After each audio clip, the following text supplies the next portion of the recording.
Good morning, dear students. We're going to begin with chapter number 4 from our political science portion, that is social and political movements. Okay, I hope all of you will have your textbooks out, page number 91. Okay, now, right in the beginning of the lesson, as an introduction, they have given you a small little cutout of a news article from a local newspaper. All right, in that it is mentioned about movements that have been started against child marriage, along with various movements against dowry, and various movements that have been taking place within the society that help towards achieving some goal for the betterment of society. I want all of you all to read that, and there are a few questions given below. Please try and answer that yourself. Now, in the last chapter from our political science, we got information about the national and regional parties. Political parties compete for political power. They win elections and try to resolve the problems of the common men. Political parties generally adopt a comprehensive perspective. They want to do everything. They want to try and solve the problems of the society, taking into account everyone's problems comprehensively. They cannot concentrate on just one particular issue. From public cleanliness to space research, they have to take into consideration all matters from national perspective and take decisions. So there are a lot of things that political parties have to deal with. Okay, so they cannot concentrate only on one particular issue that is taking place in the society. Political parties are expected to have a program for the problems of all sections of the society. Political parties adopt policies taking into consideration the interest of all farmers, laborers, businessmen, women, youth, and the senior citizens. So they have to make sure that everyone's problems are heard and are taken into consideration, and also they are trying to solve some sort of problems that they face. Now, why movements? We are a democracy. Okay, the majority of the power lies in the hands of the people. Okay, so all the people in the society cannot participate in political parties and contribute to social welfare. Since it's not possible for everyone, we choose our leaders and they have political parties that back them up or support them in order to fulfill the needs and wants and complaints of the people. Some people focus on a particular issue and pursue it. They organize people and try to pressurize the government to resolve that issue. They constantly follow up on the issue, build political opinion about it, and thereby put pressure on political parties and the government. So, when the government or the society is facing a particular problem, there are people that come together, talk about it, discuss it, and then maybe work together in trying to get the attention of political parties as well as the government in order to solve that particular problem, which is not only being faced by one person but many in a society. This type of organized activity is also called a movement. I want all of you all to underline this, very important. It has to be an organized activity. If it is disorganized, then obviously people coming together would just be useless. Organized activity is the essence of any movement. If there is a movement that is taking place, where the people should meet, what they should discuss, they should have an agenda, all this plays a very important role and therefore it has to be organized. Such movements are very important in a democracy. Okay, and different social problems come under discussion through these movements. The government then has to pay attention to such problems because there is a large amount of people that are pressurizing the government into looking into certain issues in the society and also force them into try and solve them. Leaders and and activists of the movement provide necessary information about those issues to the government. Now, when you have a movement, of course, you need to have someone to lead you. You need a leader, okay, or an activist that is going to lead the people into what is the next step that needs to be taken in order to solving the problem. This information is very useful for the government while making policies. These leaders and activists then make sure that whatever has been discussed or whatever the next plan of action that they want to take can be conveyed to the government so that the government can take certain steps in order to fulfill the needs and wants of the people.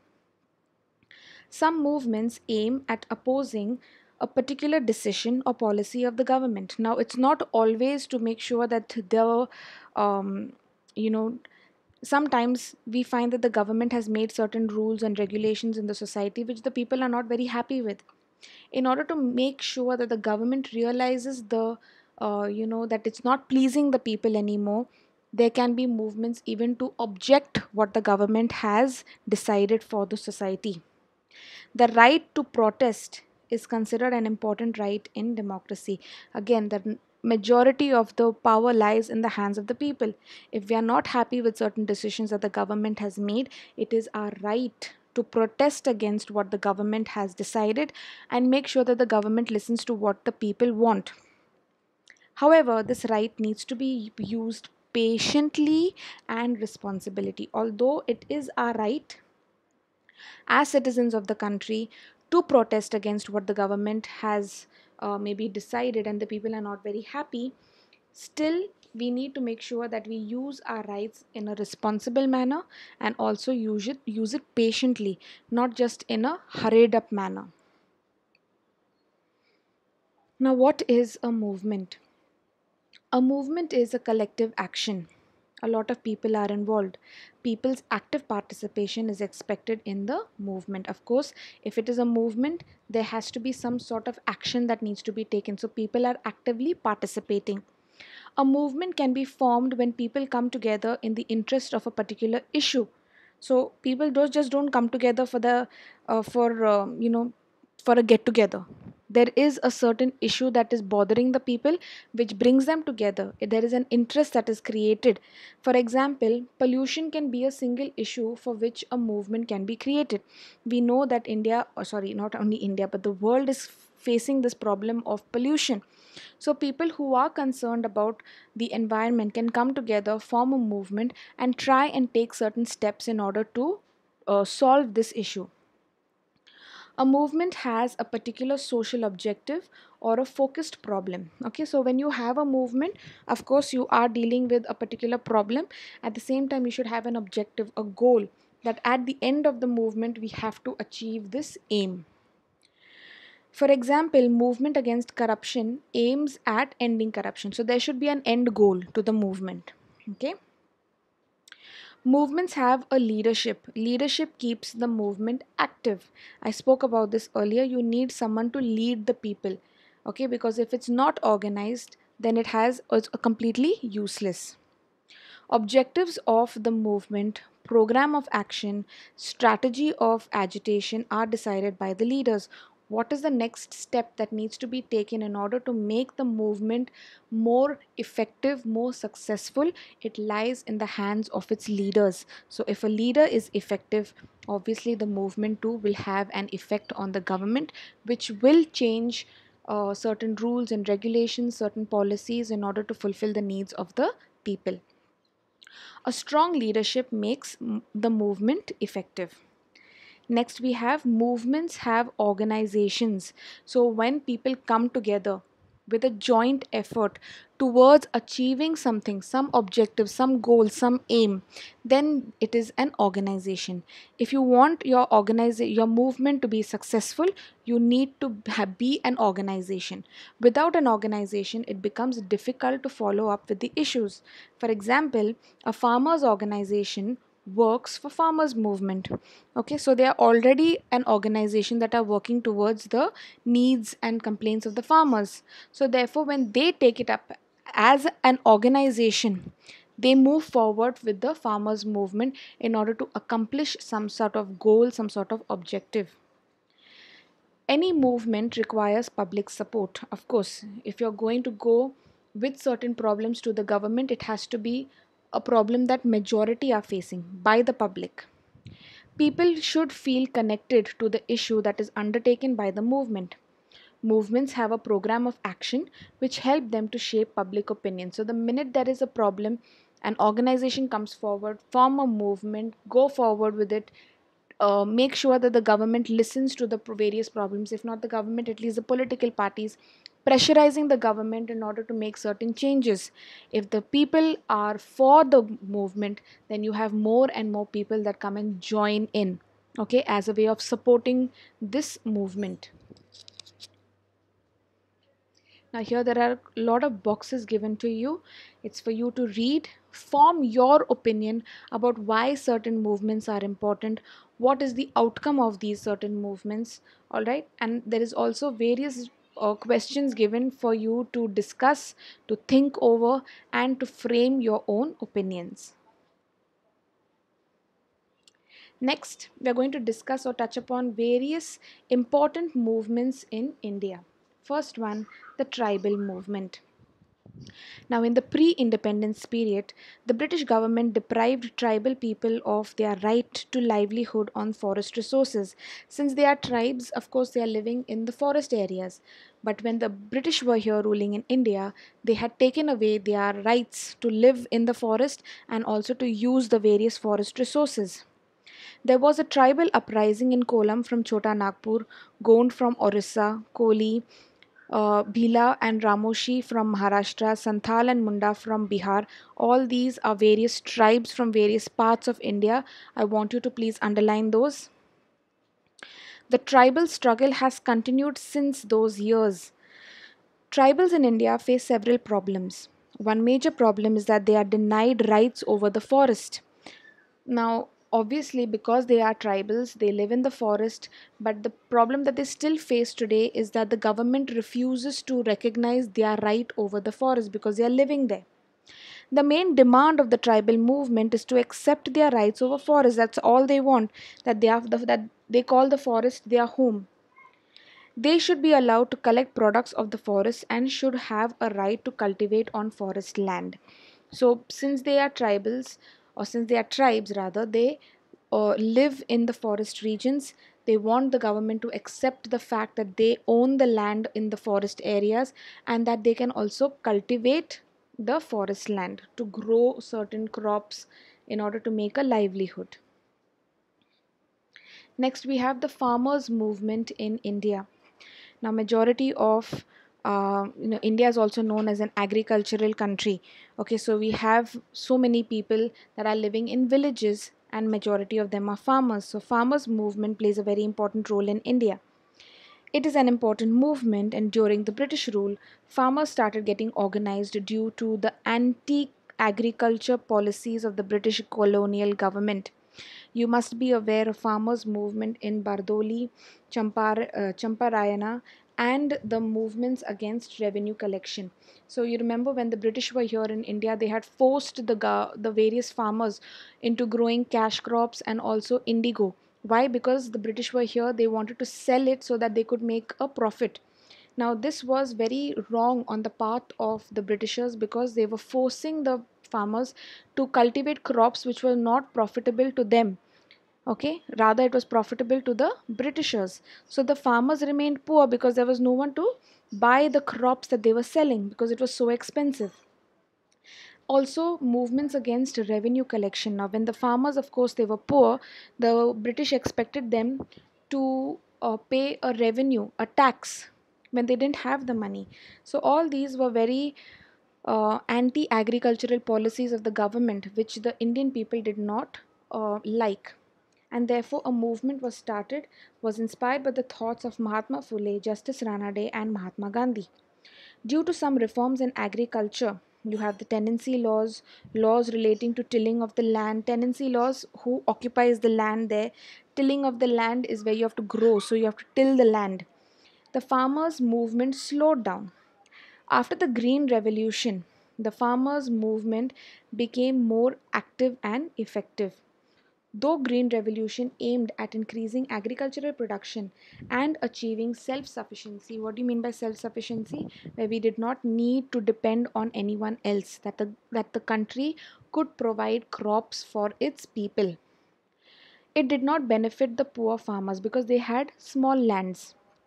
Okay, so even though the Green Revolution was a brilliant idea, all right, to make so many barren lands fertile so that the people could grow crops, however the poor farmers could not benefit a lot from it because they did not have large area of land to grow the crops.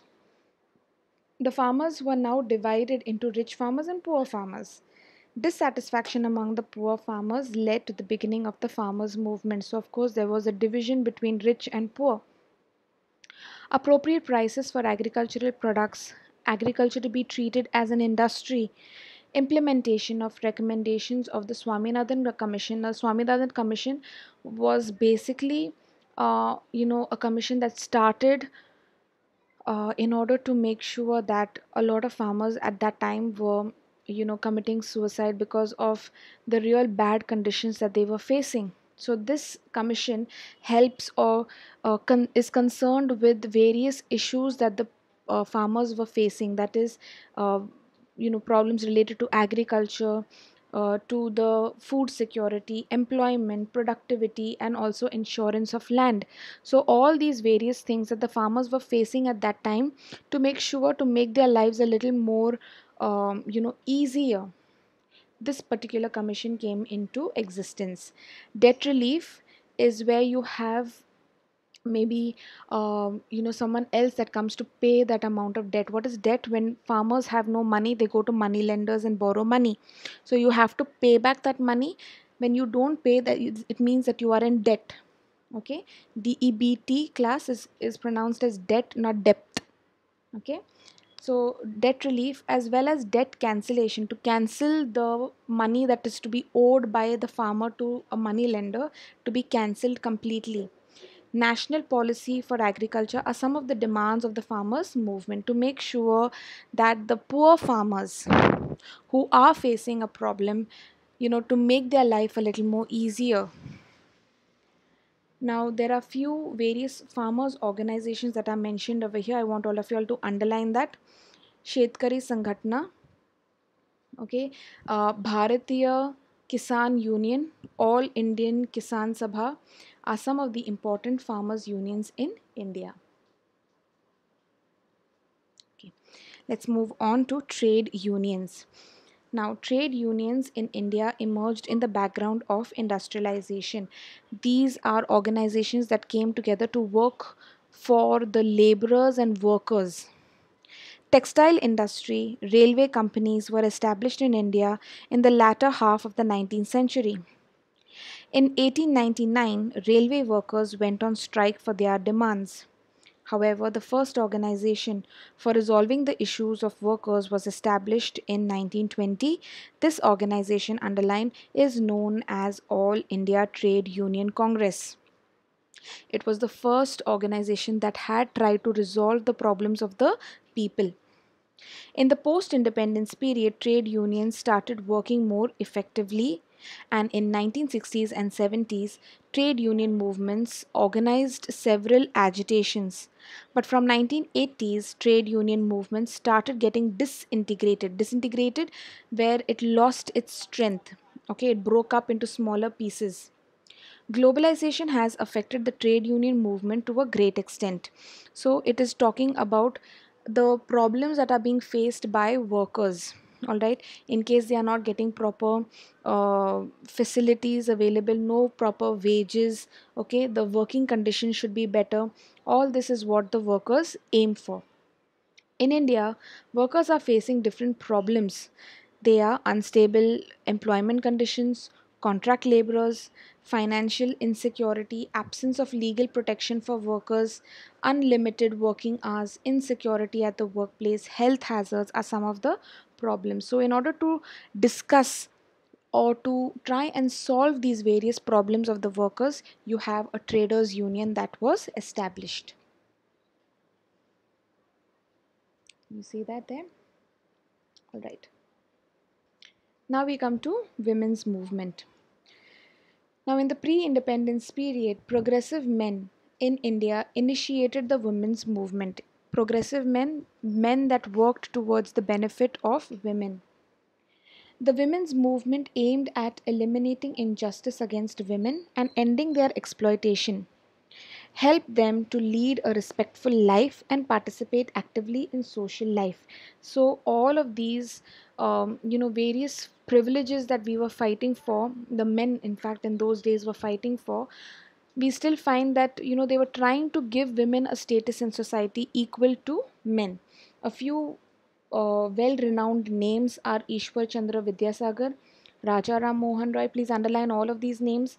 Mahatma Jyotirao Phule, Savitribai Phule, Maharshi Dhondo Keshav Karve, Pandita Ramabai, and Ramabai Ranade all took the initiative in ending the practice of sati and child marriage. It was, a social evil that existed in the society at that time, and in order to make sure that the people were, the women, in fact, were given respect in their social life. These were the various problems that the women were facing. Reforms such as widow remarriage, women education, and right to vote to women were possible due to the works of these reformists. So they were given, because of the hard work that they put in order to make women equal to men, we received these various rights. After independence, the constitution gave equal rights to women in all fields. But in spite of this, women were not treated equally in several fields. During this period, women's movement aimed at freedom of women. The movement demanded that the women should be treated as human beings, because in the beginning, women were not even given the privilege of voting or moving out of the house and educating themselves or even owning property. But now, after our independence, the constitution has given equal rights to men and women. Yet we find that women are still not treated equally in the society. So the movement that is, started for women, they are just fighting for women to be treated as human beings, firstly. All right.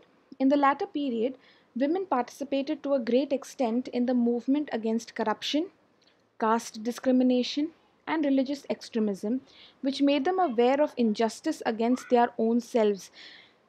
Even though women participated in all these various movements, they realized that they were not getting, the equal status as men are in the society. Women started taking initiative and organizing against this injustice. They realized that their voices and their opinions were not being heard, and therefore they themselves took it up upon themselves that they should be the ones to start this organization against the injustice that is done to them.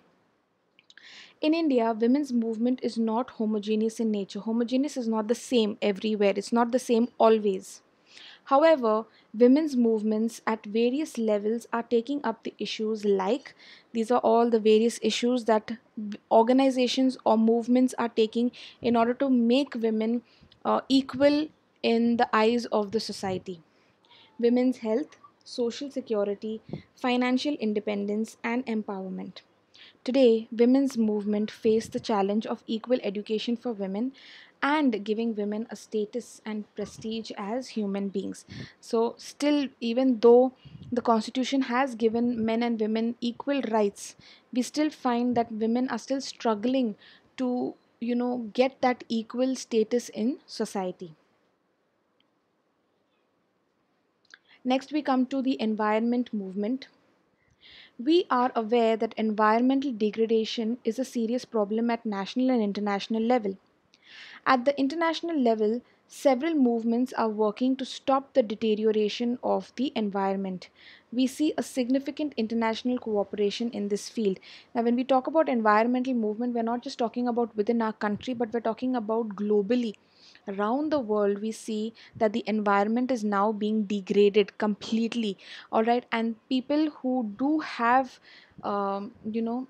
they have taken it up upon themselves that there should be some change, there should be some initiative taken by the people as well as the government in order to try and solve this problem of degradation of the environment.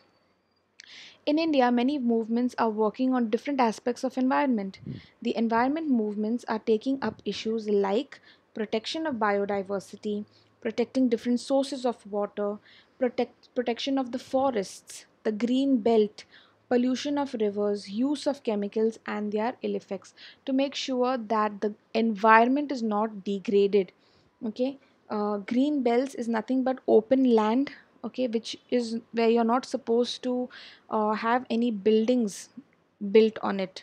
Okay, so to keep it open, fresh air for trees to grow, uh, you also with the pollution of rivers, okay, to make sure that the rivers and the waters remain clean, because without water we will not be able to survive.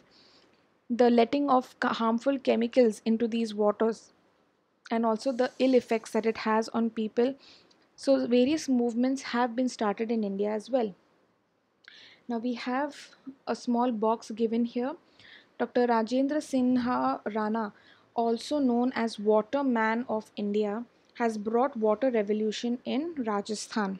He became famous because of building thousands of johad in Rajasthan.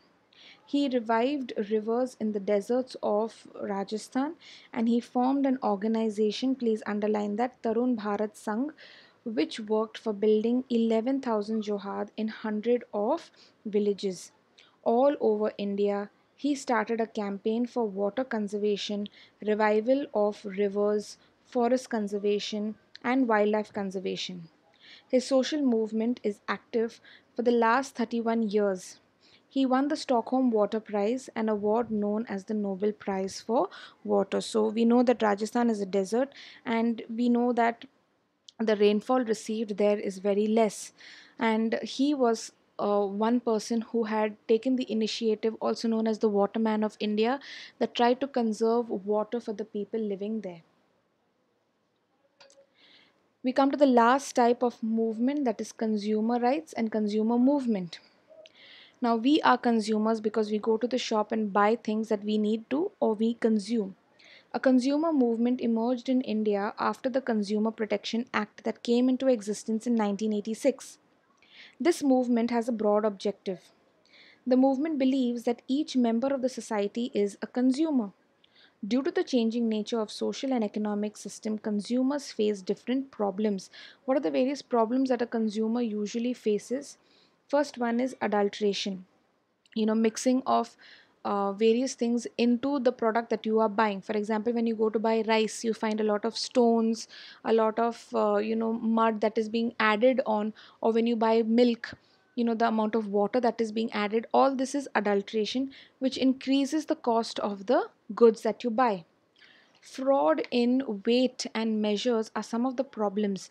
So when you go to a shop, or when you go to buy your vegetables from a normal local vegetable vendor, we see the scales that they use. Sometimes they use a stone, okay, with maybe another weight. So we find that sometimes there is a fraud or illegal use of these weights, which of course they are trying to cheat the people. The consumer movement works to protect consumers from such type of frauds. The movements increase the participation of people in public life. The post 1980 movements are called neo social movements, as their nature is different from the earlier movements. Neo means new. So, new social movements which are different because as time passes, there are a lot of changes that are introduced in the society, and therefore, to deal with those various changes, okay, new and new movements keep emerging. These movements are issue based, based on one particular topic or issue. It means they try to organize issue based mass movements based on what topic you are talking about or dealing with. That is the issue based mass movement. So, with this, we come to the end of our lesson. In the next lesson, we will study about challenges before democracy. I hope all of you all have understood the lesson, and please read it. It's a very simple lesson, class. It only talks about the various movements in India and why movements are important, because India is a democracy. All right.